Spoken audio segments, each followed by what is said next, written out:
पंढरपूरसाठी 4,000 कोटींचा mega plan मंजूर. Corridor प्रकल्पाला हिरवा कंदील. राज्यातील धार्मिक पर्यटनासाठी अत्यंत महत्त्वाच्या असलेल्या पंढरपूर शहराच्या विकासासाठी मोठा निर्णय घेण्यात आला आहे. मुंबईत झालेल्या मंत्रिमंडळाच्या शिखर समितीच्या बैठकीत मुख्यमंत्री देवेंद्र फडणवीस यांच्या अध्यक्षतेखाली पंढरपूर देवस्थान विकास आराखडा आणि कॉरिडॉर प्रकल्पाला मंजुरी देण्यात आली आहे. आज झालेल्या बैठकीतील महत्त्वाचे निर्णय. या उच्चस्तरीय बैठकीला उपमुख्यमंत्री, पालकमंत्री, वनमंत्री, आमदार समाधान आवताडे यांच्यासह महसूल व जलसंपदा विभागाचे वरिष्ठ अधिकारी उपस्थित होते. 1 ऑगस्टपर्यंत भूसंपादन प्रक्रिया पूर्ण करण्याचे निर्देश देण्यात आले. या प्रकल्पाच्या अंमलबजावणीसाठी प्रशासनाला वेगानं काम करण्याच्या सूचना देण्यात आल्या. सुमारे 4,000 कोटींचा भव्य विकास आराखडा पंढरपूरसाठी तयार करण्यात आला.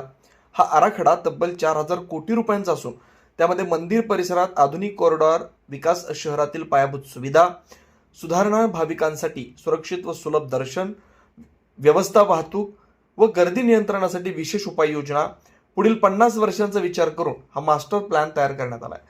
पंढरपुरात येणारी वाढती भाविकांची संख्या, विकासाची गरज लक्षात घेता गैरसोयी टाळण्यासाठी या आराखड्याकडे सर्वांचं लक्ष लागलंय. कारण गेल्या आषाढी एकादशीला सुमारे 28 लाख भाविकांची नोंद झाली होती. या पार्श्वभूमीवर मंदिर परिसराचा विस्तार आणि आधुनिक सुविधा अत्यावश्यक ठरल्यात. या प्रकल्प मुख्यमंत्री देवेंद्र फडणवीस यांचा ड्रीम प्रोजेक्ट मानला जातोय. यामुळे पंढरपूरचा केवळ धार्मिकच नव्हे तर आर्थिक आणि पर्यटन विकास होणार आहे. व्यापाऱ्यांचा विरोध. सरकारच्या वतीनं कॉरिडॉर बाधितांना आश्वासन दिलं असलं तरी कॉरिडॉर प्रकल्पामुळे काही स्थानिक व्यापाऱ्यांनी स्थलांतराच्या भीतीने विरोध दर्शवलेला होता. मात्र मुख्यमंत्र्यांनी स्पष्ट आश्वासन दिलं की या प्रकल्पामुळे व्यापाऱ्यांचा व्यवसाय 10 पट वाढेल. या मंजुरीनंतर आता लवकरच भूसंपादन प्रक्रिया पूर्ण होईल, प्रत्यक्ष कामांना सुरुवात होईल. पंढरपूरचा चेहरा मोहरा बदलण्याची शक्यता आहे.